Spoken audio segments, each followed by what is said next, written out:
Contoh ya, contoh. Nah, seperti ini. Kemudian untuk kolom Anda bisa menambahkan constraint ya. Constraint. Jadi untuk constraint ditambahkan di belakang tipe data ya. Jadi nama kolom sini, kemudian tipe data dan ukurannya, nama constraint. Nah, constraint itu macam-macam ya. Jadi ada yang kolom yang berfungsi sebagai primary key. Nah, nama kolom constraint-nya adalah primary key. Ada kolom yang fungsinya sebagai foreign key, nama constraint-nya foreign key. Ada yang kolom harus diisi. Jadi ketika kita menambahkan data baru harus diisi ya. Itu null.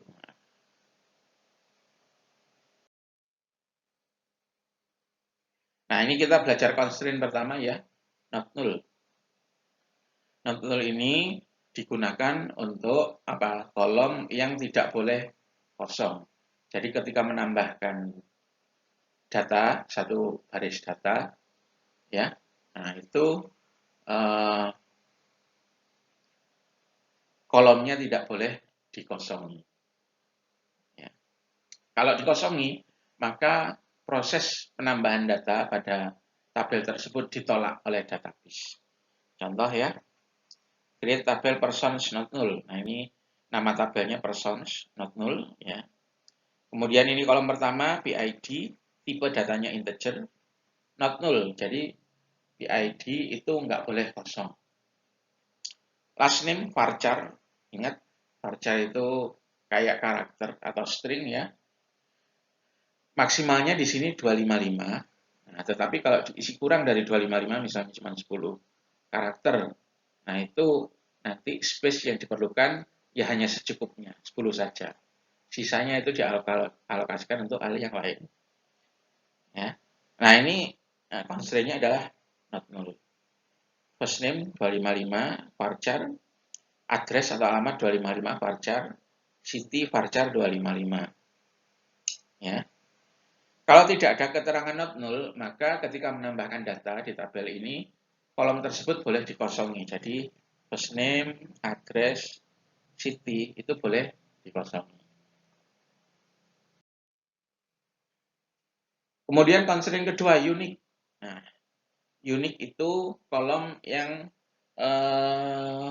nilainya tidak boleh ada yang kembar ya.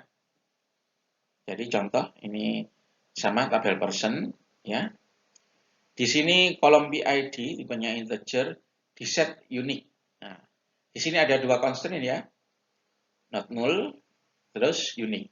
Jadi PID ini tidak boleh dikosongi ketika ngisi atau menambahkan satu baris data. Terus tidak boleh ada yang sama. Jadi ID-nya tidak boleh ada yang kembar. Bagaimana kalau kita memasukkan ID kembar? Akan ditolak oleh database.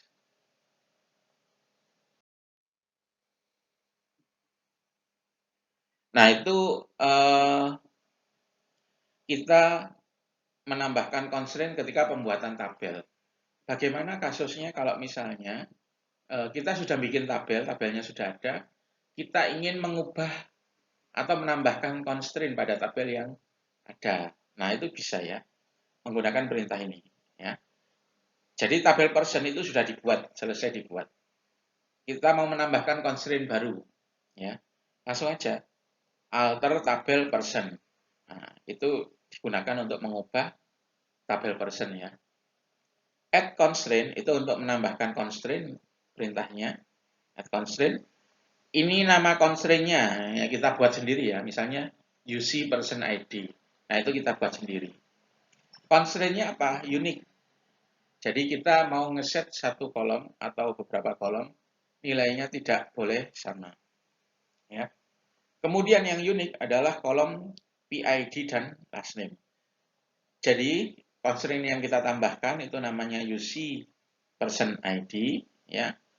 Kemudian constraint-nya adalah unique. Unique itu tidak boleh ada data yang sama pada kolom tersebut. Pada kolom apa? Gabungan antara PID dan last name. Jadi tidak boleh ada PID dan last name yang sama, ya. Terus bagaimana kalau sebaliknya? Kita akan menghapus constraint, ya. Jadi kalau kasus yang atas ini menambah constraint ke tabel yang sudah jadi, yang bawah ini menghapus constraint di tabel yang sudah jadi, ya. Nah, kita tinggal ini menjalankan perintah ini, alter tabel person, ya, constraint-nya itu untuk tabel person, ya. Terus kita hapus constraint-nya, ya, drop constraint. Terus nama constraint-nya apa? Ya, nah, constraint yang barusan di atas itu nanti otomatis terhapus, ya, tidak berlaku lagi. Kemudian ada lagi constraint yang namanya SQL primary key, ya, SQL primary key. Nah, itu untuk menentukan primary key sebuah tabel, ya. Nah, contoh kembali lagi ke tabel third person. Anda perhatikan baris pertama ini, ya. Constraint-nya adalah not null dan primary key. PID, nama kolomnya PID, tipenya integer, terus dia not null tidak boleh dikosongi, terus primary key. Jadi otomatis kolom PID nanti merupakan primary key.